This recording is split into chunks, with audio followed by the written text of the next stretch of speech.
କାଳିଆପଡ଼ା ନାମକ ଏକ ଗାଁରେ ଗୋପାଳ ନାମକ ଜଣେ ଜଣାଶୁଣା କଠିନ ପରିଶ୍ରମୀ ଚାଷୀ ରହୁଥିଲେ। ଗୋପାଳଙ୍କର ଏକମାତ୍ର ପୁଅ ଥିଲା ବିକାଶ। ବିକାଶ ପିଲାଦିନରୁ ବହୁତ ଚଞ୍ଚଳା, କିନ୍ତୁ ସେ କେବେ ତାଙ୍କ ବାପା ମାଆଙ୍କ କଥା ଶୁଣୁନଥିଲା। ବିକାଶ ଗାଁର ସବୁ ପିଲାମାନଙ୍କ ଠାରୁ ଅଧିକ ଦୁଷ୍ଟ ହେଉଥିଲା। ସେ ଗୁରୁଜନଙ୍କ କଥା ବେଖାତିର କରୁଥିଲା। ଗାଁର ଲୋକମାନେ କହୁଥିଲେ, ସେ ଗୋପାଳଙ୍କ ଦୁଷ୍ଟ ପୁଅ। ବାଲ୍ୟକାଳର ଅନୁଶାସନହୀନତା। ଗୋପାଳ ସକାଳେ ବିକାଶକୁ ଉଠାଇ କହୁଥିଲେ, ବିକାଶ, ଏଠିକି ଆସ, ମୁଁ କ'ଣ କହୁଛୁ ତାହା ଶୁଣ। କିଛି କାମ କର, ନଚେତ୍ ବସି ପାଠ ପଢ଼। କିନ୍ତୁ ବିକାଶ କହୁଥିଲେ, ଏବେ ନୁହେଁ ବାପା, ମୁଁ ପରେ କରିବି।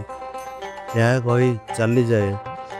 ସେ ପାଠ ପଢ଼ାରେ ଅଳସୁଆ ଥିଲା, ଘର କାମରେ ଆଗ୍ରହ ନଥିଲା ଏବଂ ଦିନରାତି ତାଙ୍କ ସାଙ୍ଗମାନଙ୍କ ସହିତ ଖେଳୁଥିଲା। ଗୋପାଳ ତାଙ୍କୁ ବାରମ୍ବାର ମନେ ପକାଇ ଦେଉଥିଲେ, ଜୀବନରେ ସମୟ ମୂଲ୍ୟବାନ। ଯଦି ତୁମେ କାମ ବନ୍ଦ କର, ତେବେ ପରେ ପଶ୍ଚାତାପ କରିବ। କିନ୍ତୁ ବିକାଶ ନ ଶୁଣି ବାପା ମାଆଙ୍କ କଥାକୁ ହେୟଜ୍ଞାନ କରୁଥିଲା।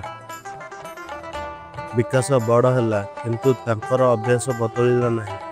ଗାଁର ଲୋକମାନେ କହୁଥିଲେ, ଗୋପାଳଙ୍କ ପୁଅ କାହାକୁ ସମ୍ମାନ କରେ ନାହିଁ, ସେ କାହା କଥା ଶୁଣେ ନାହିଁ। ଗୋପାଳ ବିକାଶର ଏହି ବ୍ୟବହାର ପାଇଁ ବହୁତ ଦୁଃଖୀ ଥିଲେ, କିନ୍ତୁ ସେ ଆଶା ହରାଇ ନଥିଲେ। ଗୋପାଳ ଭାବନ୍ତି, ଶିକ୍ଷାର କୌଣସି ଆବଶ୍ୟକତା ନାହିଁ, ଜୀବନରେ କଠୋର ସତ୍ୟ ତାକୁ ଶିଖାଇବ। ଥରେ ବର୍ଷା ଋତୁରେ ଗାଁରେ ଏକ ବଡ଼ ବନ୍ୟା ଆସିଲା। ଗୋପାଳଙ୍କ ସମସ୍ତ ଫସଲ ନଷ୍ଟ ହୋଇଗଲା। ବିକାଶଙ୍କୁ କାମ କରିବାକୁ ପଡ଼ିଲା, କିନ୍ତୁ ସେ କୌଣସି କାମରେ ଭଲ ନଥିଲେ। ଗୋଟିଏ ଦିନ ସେ କାମ ଖୋଜିବାକୁ ପଡ଼ୋଶୀ ଗାଁକୁ ଗଲେ, କିନ୍ତୁ କେହି ତାଙ୍କୁ କାମ ଦେଲେ ନାହିଁ, କାରଣ ସେ ଜଣେ କଠିନ ପରିଶ୍ରମୀ ବୋଲି ପ୍ରମାଣ କରିପାରିଲେ ନାହିଁ।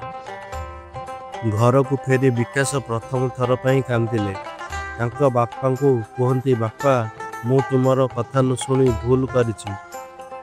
ସେହି ଦିନଠାରୁ ବିକାଶ ସମ୍ପୂର୍ଣ୍ଣ ଭାବରେ ବଦଳିଗଲେ। ସେ ସକାଳେ ଶୀଘ୍ର ଉଠି ବାପାଙ୍କ ସହିତ ଜମିରେ କାମ କରୁଥିଲା ଏବଂ ସନ୍ଧ୍ୟାରେ ପାଠ ପଢ଼ୁଥିଲା। କିଛି ବର୍ଷ ମଧ୍ୟରେ ବିକାଶ ଗାଁର ଜଣେ ସମ୍ମାନିତ ଏବଂ ପରିଶ୍ରମୀ ଯୁବକ ହୋଇଗଲେ। ଏହି କାହାଣୀରୁ ଆମେ ଏହା ଶିଖିଲେ, ଯେଉଁମାନେ ନିଜ ପିତାମାତାଙ୍କ କଥାକୁ ଅବମାନନା କରନ୍ତି, ସେମାନେ ପରବର୍ତ୍ତୀ ଜୀବନରେ ଦୁଃଖ ଭୋଗନ୍ତି।